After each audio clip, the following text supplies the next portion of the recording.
Central government के खिलाफ किसानों का प्रदर्शन हो रहा है, जिसका कारण है कृषि बिल 2020, जो कि संसद के 2020 मॉनसून सेशन में पास हुआ था। पहले जानते हैं ये बिल है क्या।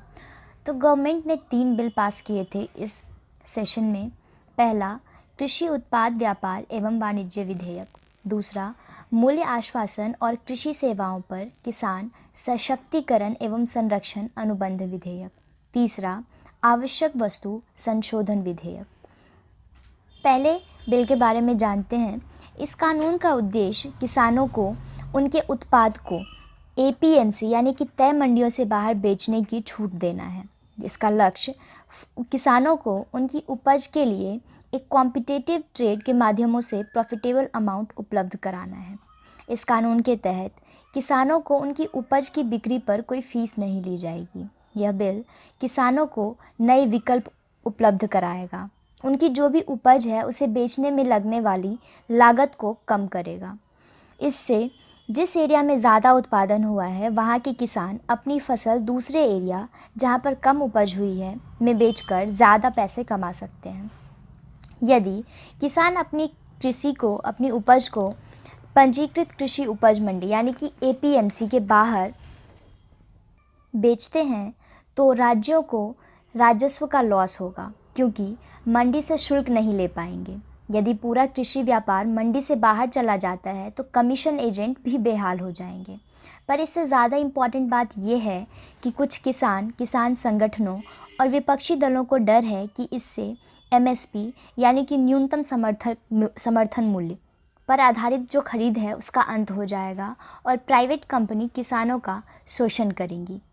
इस कानून के तहत किसानों को उनके होने वाले कृषि उत्पादों को पहले से फिक्स्ड प्राइस पर बेचने के लिए कृषि व्यवसायी, फार्म्स, थोक विक्रेताओं या बड़े खुदरा विक्रेताओं के साथ कॉन्ट्रैक्ट करने का अधिकार मिलेगा।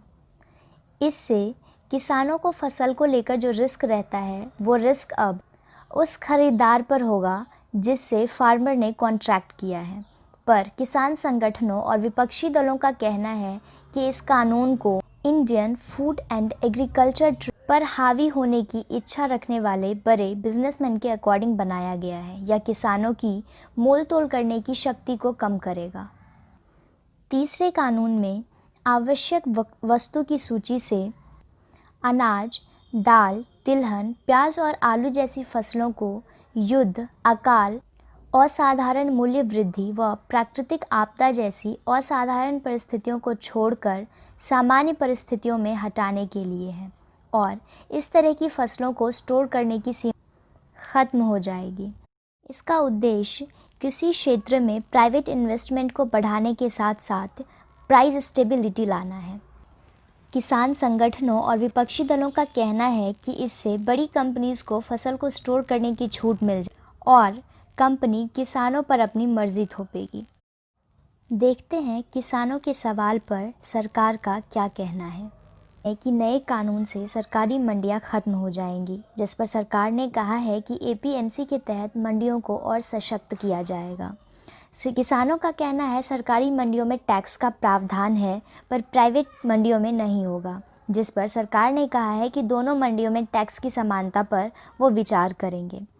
किसानों का कहना है कि प्राइवेट मंडियों में व्यापारी की जवाबदेही कैसे तय होगी, जिस पर सरकार ने कहा है कि प्राइवेट मंडी के व्यापारी के रजिस्ट्रेशन पर वो विचार करेंगे। किसानों का कहना है कि इस बिल में विवाद के निपटारे की कोई समुचित व्यवस्था नहीं है, जिस पर सरकार ने कहा है कि न्यायालय जाने की व्यवस्था पर वो विचार करेंगे। किसानों का कहना है एमएसपी आधारित खरीद का खत्म हो जाएगा, जिस पर कृषि मंत्री नरेंद्र तोमर ने कहा है कि किसानों के लिए एमएसपी की व्यवस्था जारी रहेगी। उन्होंने कहा कि इन विधेयकों से सुनिश्चित होगा कि किसानों को उनकी उपज का बेहतर दाम मिले। इससे प्रतिस्पर्धा बढ़ेगी और प्राइवेट इन्वेस्टमेंट के साथ ही कृषि क्षेत्र में डेवलपमेंट होगा और रोजगार के अवसर भी पैदा होंगे।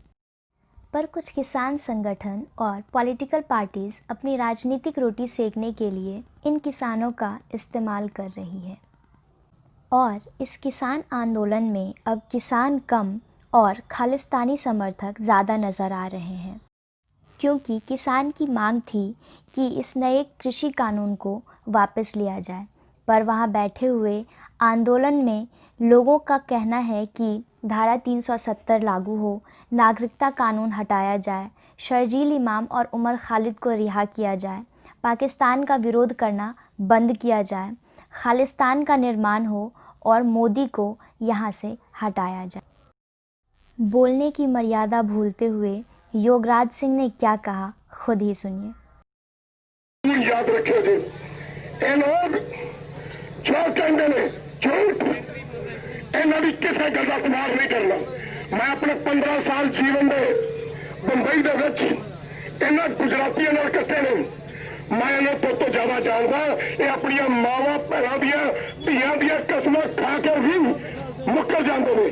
जी परसों एक गल हुई सी, मैं बधाई देना चाहवा जथेबंदियों नूं कि तुसीं बहुत सोहना काम कीता है।